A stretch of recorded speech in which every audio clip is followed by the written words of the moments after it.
Jacks POV. I sat on my bed that night, thinking about my earlier conversation with the Major. He said, "You and Madame Suma would be excellent candidates for our program. You have unparalleled magical prowess, the ability to cast tactical-grade magic without anyone assisting you. And you, Madame Suma, you're an excellent healing mage. We are always on the lookout for those, especially ones with names." "I'm sorry, sir. Who exactly are the Wyverns?" I asked. "I've only heard rumours myself. I didn't believe they actually existed," Suma said in awe at the realization. "What rumours have you heard, Madame Suma?" the Major asked, interested. It might have been his first opportunity to get an outsider's perspective on his team, or maybe he just liked hearing what people thought of them. "That they are some kind of special team of mages, each with powerful and unique familiars. They go on the kinds of missions most people don't survive. I've heard their power and effectiveness, not to mention their magical strength, is likened to the descendants of the dragons," Suma told us. "A well-earned reputation, I assure you," the Major said pridefully. "And I want you two to try out for the team." That conversation was nearly 4 hours ago. It's still bouncing around my head. He explained to us that there would be a kind of tryout, held in 12 days. Any member of the army, new recruit or otherwise, was allowed to try out, but if we did succeed, we would still need to pass boot camp to actually be accepted. Suma and I talked about it, and told the Major we would have an answer for him in 2 days. We both needed time to think about the offer. My train of thought was interrupted by the ringing of my phone.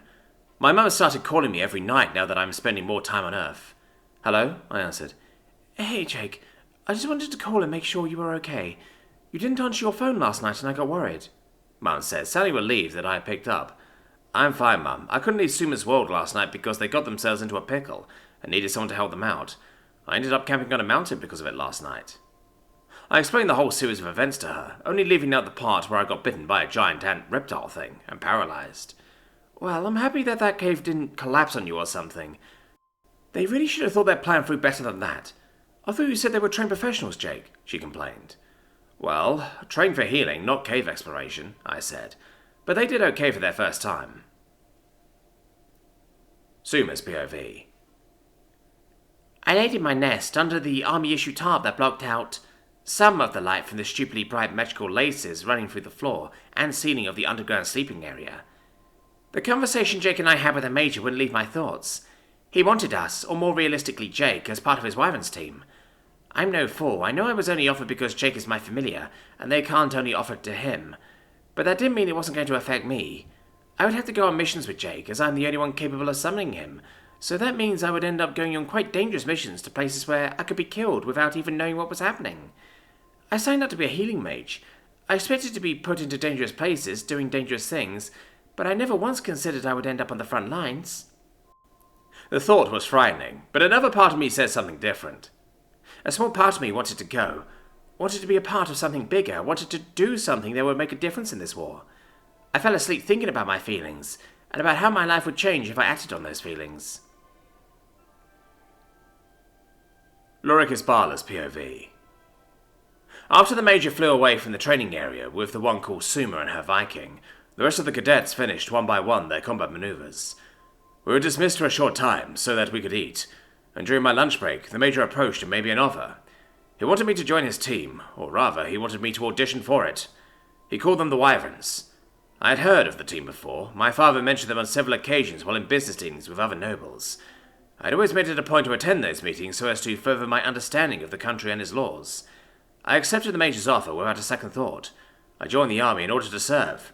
This was just a better way of doing so. I had 12 days to prepare myself and my familiar for the tryout. Of course, this raised an issue.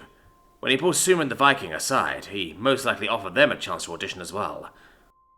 And why wouldn't he? Even I must admit, I did not expect to see tactical level magic to be utilized during a training session, and by a single familiar, no less. That troublesome duo, I mumbled as I grew my lunch. Jacks POV. It was time. Suma and I had discussed it before today. I sat in the therapist's office building, waiting to be called back for my appointment. I let her know that I was bringing Suma to see her, but obviously that was a small lie.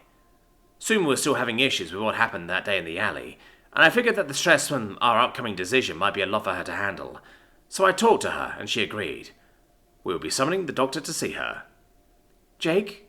The doctor is ready for you, the receptionist announced.